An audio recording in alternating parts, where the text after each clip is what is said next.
Our first speaker this afternoon is Genivive Killulark. And Genivive proudly states that she is from Baker Lake, Nunavut. Genivive left her home to pursue her post-secondary studies, and she studies currently at a college-accredited program for Inuit students in Ottawa. From there, she went on to attend the University of Ottawa for both her BA and for her Master's of Education with concentration in educational counseling. Genivive is passionate about mental health and well-being, education, and culture. Genivive is privileged to have practiced her passions through her work in Ontario, Nunavut, and on expeditions to Western Greenland and parts of the Canadian Arctic. Genivive now works at Saskatchewan Polytech as an educational counselor for Aboriginal students. Please help me welcome Genivive Killulark.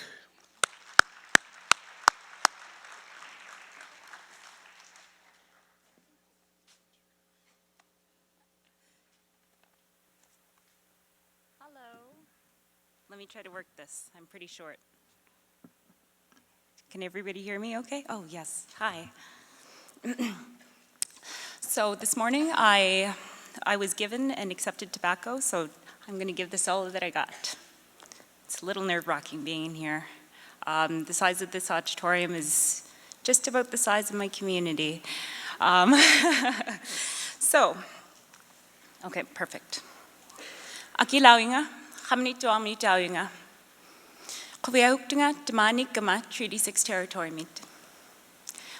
Killulark, or Genivive Killulark, and I am from Baker Lake, Nunavut. I am happy to be here on Treaty 6 territory with you today. I was given the honor to be asked to speak here at this conference, and my initial response was no.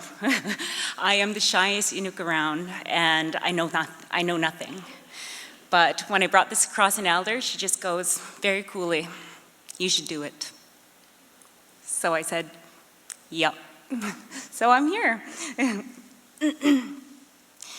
Today I come to you with a good heart, and these gamik, these sealskin boots that my dad gave me after graduating university. I also come to you with this shirt that my mom made for me when she heard that I would be presenting here today. If you have ever wondered what a place without trees looks like, here it is. This is just a steps outside of my community in Nunavut, and this is at the mouth of the Theolon River, where my paternal family lived until Inuit were relocated into Baker Lake in the mid-50s and 60s, just within my parents' generation. This is where my community gets its name from. For Kaminituar translates to where the river widens. This is the river where the Caribou crossed, the main source of food, clothing, shelter, and tools of the people in my region. My dad, this guy, is connected to this land and surrounding areas in a way that I will never completely grasp. And I look at him and those that he learned from with the utmost respect and admiration because of this. This is the river that I return to every summer and fall to fish, to listen to the millions of mosquitoes and black flies. If you can play that video. Black flies. Land on my bug jacket. And most importantly, to watch my parents and learn from them.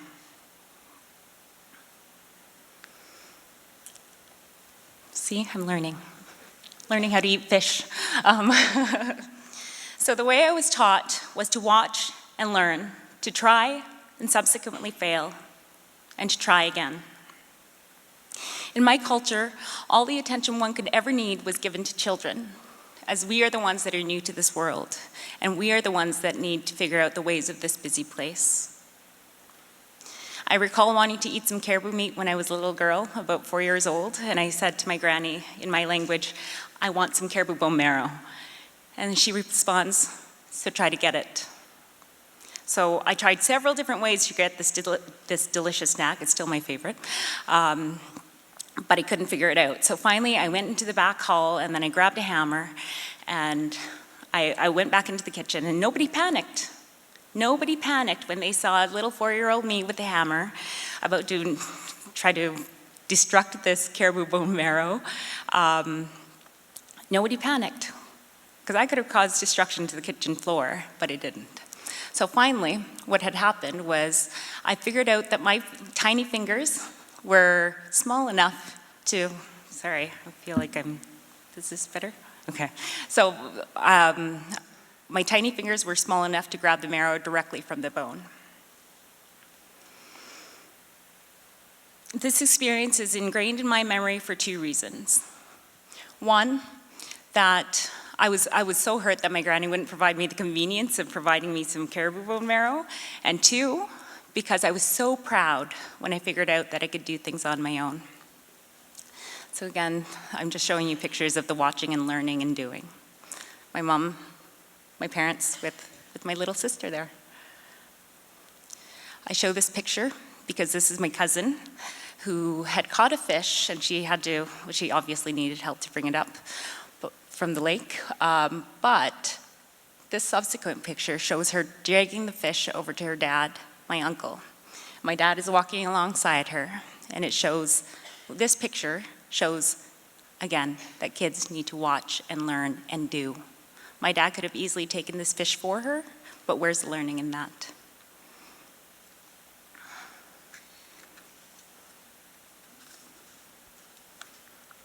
I share this experience with you because it is what guides my everyday life.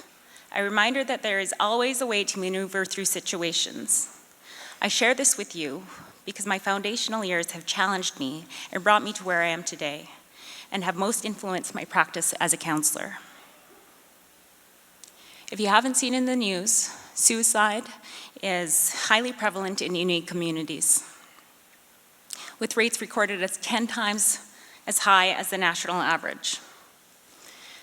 There are a number of contributing factors for this, such as poverty, a rapid change in lifestyle over the past 50 and 60 years, the stigmatization of mental health issues, and the lack of resources. And when I say resources, I mean counseling, and culturally appropriate counseling.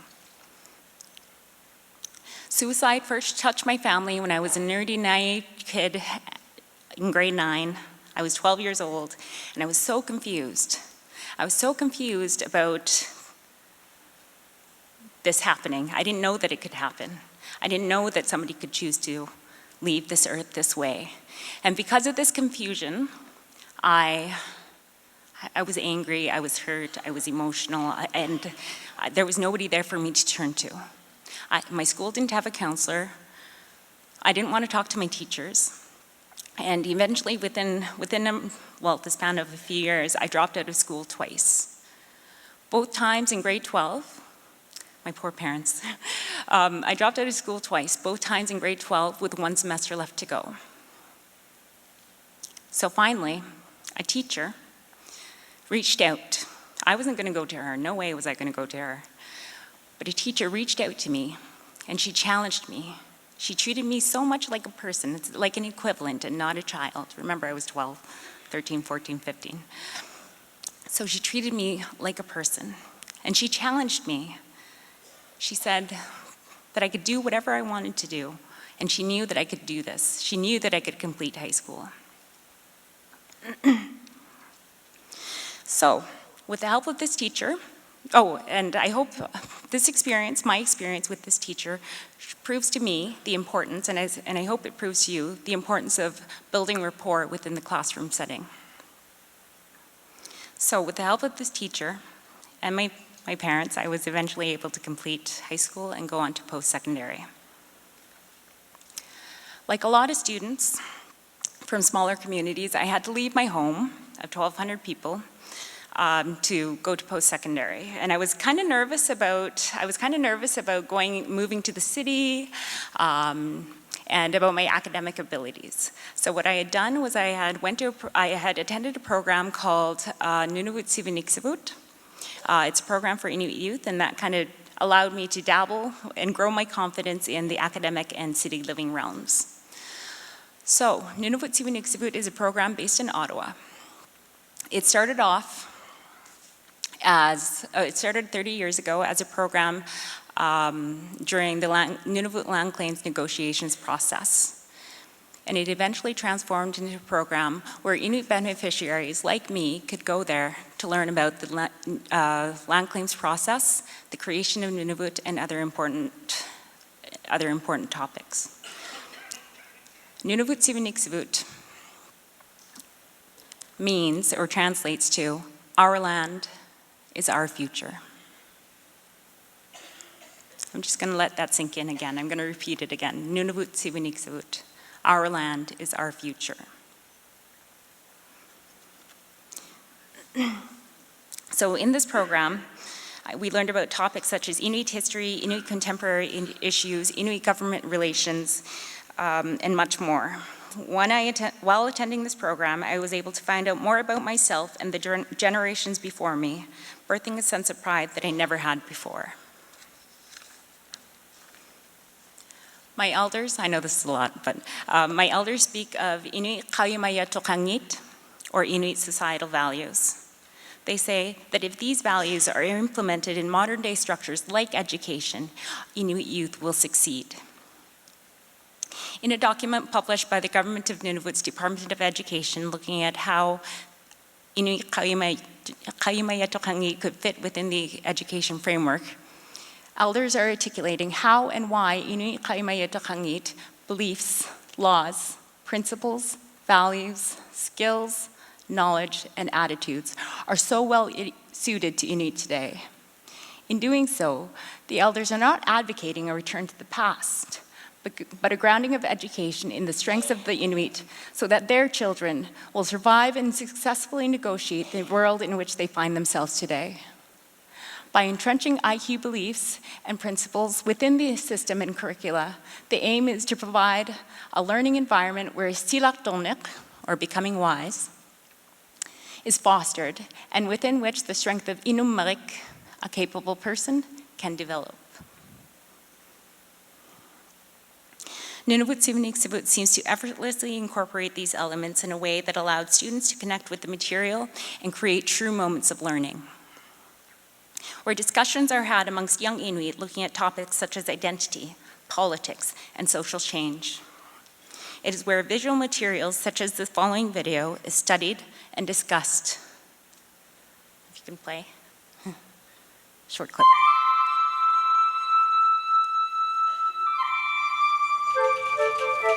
Ottawa has been advocating Southern schools for teenage Eskimos of outstanding ability. It can be argued that such a directed educational program will disrupt Northern Native family ties and will rapidly destroy Native culture.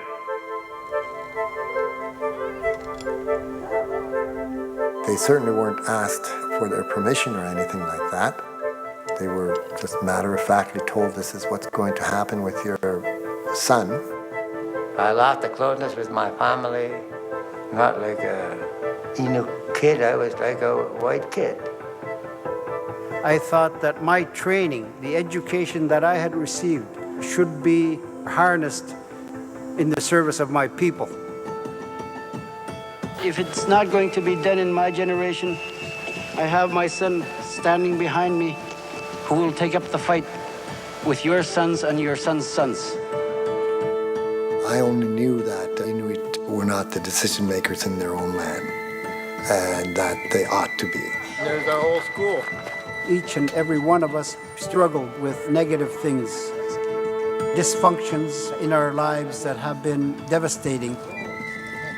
It was not a pleasant experience to see a good friend of yours going down a path and there's not much you can do about it. Deputy once said to me, I've never regretted being part of the experiment, but I've never gotten over it either. Yeah, can we take a break,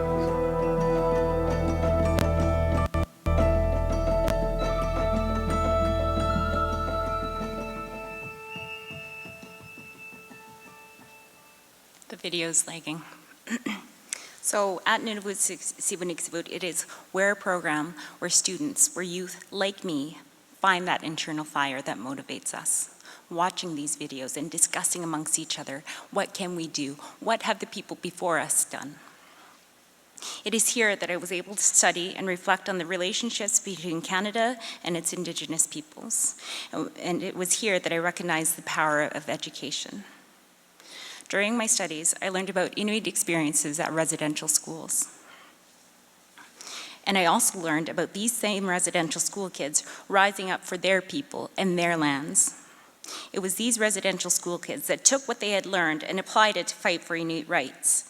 And it was these same kids who at the time were younger than I am that changed the map of the world with the creation of the Nunavut territory. This is where I found my career path. This is where I figured out that I want to support students during their education journey because I saw how education could change the world, but I know how not dealing with personal issues impedes educational success.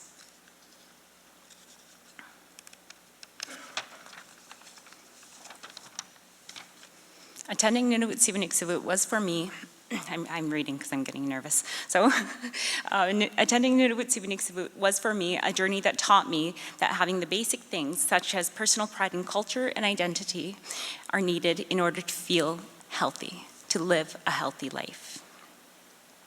Supporting students through a journey isn't always the easiest task, but I'm honored to have it. The stories that they share, I take as truth and as sacred. Being a counselor allows for me to utilize what I have learned in the informal and formal education settings, to walk alongside students in their journeys, and to have students define their own success. Success may be going through the day, the week, the month, the semester, or through the academic year. I take lessons from those that raised me. And like my granny, not my granny, but like my granny, that allowed a 4-year-old girl to grab a hammer and attempt to break bone marrow, or attempt to break bone, I attempt to provide students a time to reflect on their strengths and their tools to achieve their goals. How much time do I have? 2 minutes? Okay. So, I'm going to leave here with a story about my granny. Her name is Angnaluk. Beautiful woman. I love her. Nobody knows how old she is. She was born out on the tundra. The government gave her a birth date, but nobody truly knows. So, I'm going to leave you with a story about her, and I'm going to ask you to take from it what you will. So one fall day, I walked over to visit her, and she always told me to walk whenever I can, wherever I can, because there will be a time in my life where my body does not work, and I'm going to wish that I walked. So I walked over to her place, and it was a fall windy day. My hair was kind of all over the place, and I walked into her room, because again, her body's not working that well. And to kind of start conversation, I said, "Oh, Anoito, it's so windy out." And her response was, "Anoramerle, so let it be windy." But now, thank you.